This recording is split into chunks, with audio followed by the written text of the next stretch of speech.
Do you really want to learn English? Celestino Santee, an English language teacher, gives students important advice. Please give some advice to those who come to the United States to learn English. Well, I'd like to give some suggestions and some advice based on my experience to students learning English. First of all, don't be afraid to speak to Americans. Americans seem to enjoy meeting people from other countries, and they like to share the information that they have. So if you're afraid to speak to an American, that means that you're passing up an opportunity for communication, which is really what it's all about. It's not about reading books or learning grammar in some abstract way. It's more about speaking, communicating, learning how real people talk and what they have to say.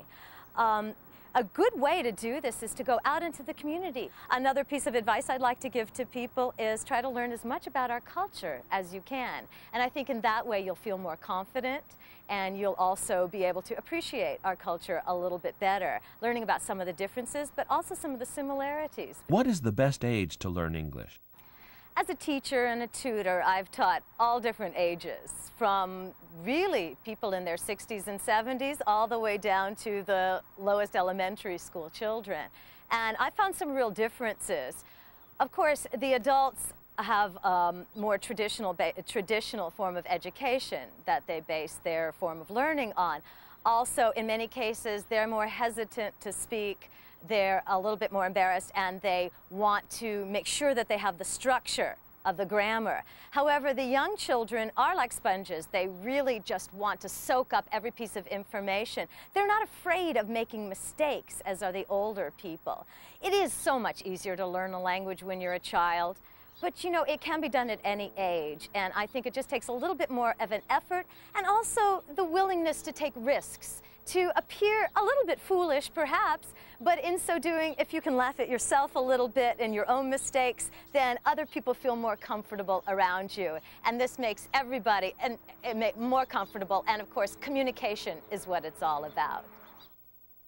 What is the best way to teach English?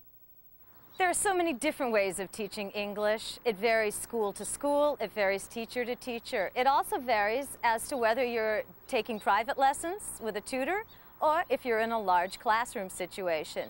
In some ways, it's great to have a tutor individually because you can have somebody work with you one-on-one. However, there is also an advantage to be able to take a class with students from not just your country, but other countries as well. So therefore, you can communicate with other people, which is, again, what it's all about. You can learn about other cultures. In addition to the American culture, you can learn about other cultures. I've had students who complain about being a class with other English as a second language students, but overall I have found that the communication outweighs any disadvantages.